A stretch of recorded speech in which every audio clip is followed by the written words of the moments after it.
You cannot go to a pub without having at least 3 or 4 packets of crisps that everyone separates like this in a kind of bid to say, these are for everyone, when they're just for me. Hi, I'm Phoebe Waller-Bridge, and this is my typical London day.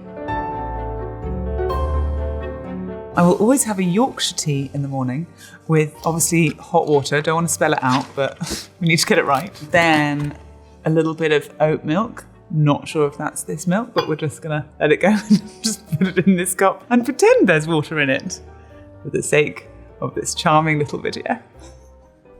Now we can start our day.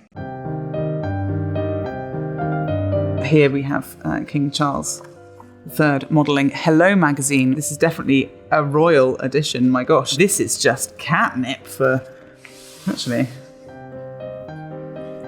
Yeah, so you can just get so lost in Hello magazine. Down, and then we have Heat, the oracle of truth in this country. It's incredibly moving, and this is where I get most of my news. Again, with Charles. It's having a big year. And the Times too. This is a bit more of a serious newspaper. Although I have opened up on the Celebrity Watch page. My God, what's going on with the British press? And then we have the serious. We have Money Talk here. My number one go-to paper. Lots of people shaking hands in it, and very, very small print. I always think if there's small print, you know it's very serious information. Commuting. Well, you have many choices in London. You have the London bus, the big iconic red London bus. This is an Oyster card. This is very familiar to Londoners, and you put money on it and then you can just beep seamlessly in and out of the tube. This is a Boris bike. This is a bike that you can hire, and there's an app, and then you can sort of take it out and drive it to somewhere else in the city and park it there. It's incredibly clever. I like the danger of having my own bike that I can lock up, and just because the little frisson of whether or not it's going to get stolen all day really adds something to my quintessential London day.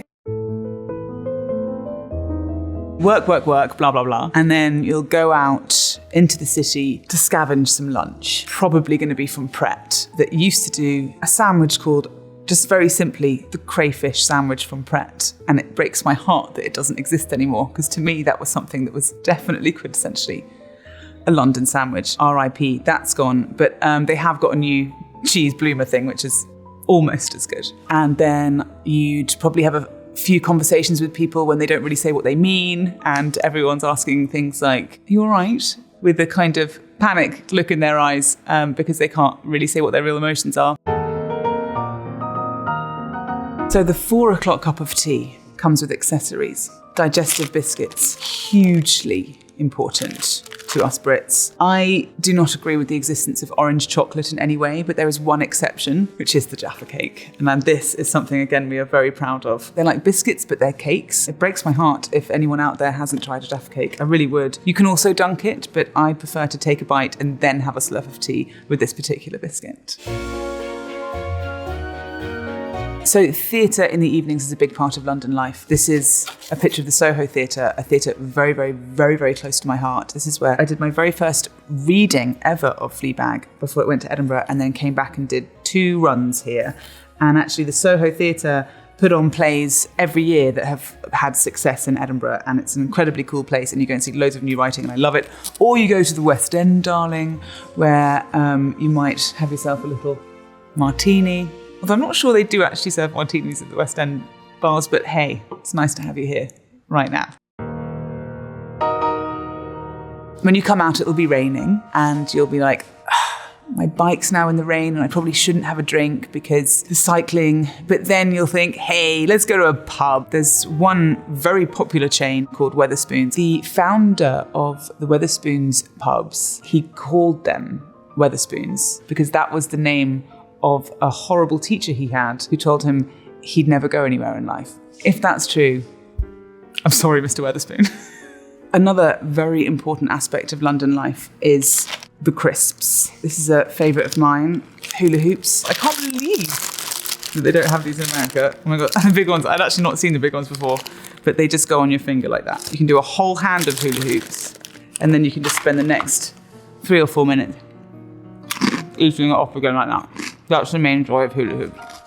Scampi fries I can't say one of my favourites, but are a hugely popular thing in the UK. You cannot go to a pub without having at least 3 or 4 packets of crisps that everyone separates like this in a kind of bid to say, these are for everyone, but they're just for me.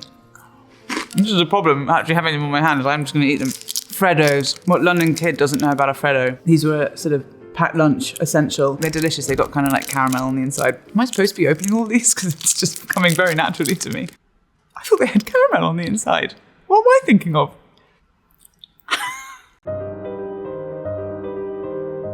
This is something I take very seriously, which is the gaming world of the Brits. Games such as Cluedo, Monopoly, Scrabble, they are huge in British families. I don't remember everyone looking quite so sexy as they do here. Colonel Mustard was my favourite character, and I always liked murdering someone. I think it was in the ballroom with a rope or something. Really lovely game for children. If your bike hasn't been stolen, you will then put your bike in the back of a black cab, having to be very apologetic with the driver, who is always very understanding. And when you get out the car, you'll walk up the steps to your house and you'll see something out of the corner of your eye. And if you're really lucky and you're really quiet, you'll turn around and you'll see a fox in the dead of night swaggering down a London street. And you're like, evening. And she'll be like, hey. And you go into bed and you just wait for Maud, your squirrel, to wake you up in the morning for another London day. Thank you so much for listening to my London day. I hope it entices you to come to London. And I'm going to sign off with a word that all us Londoners will know. Cheerio.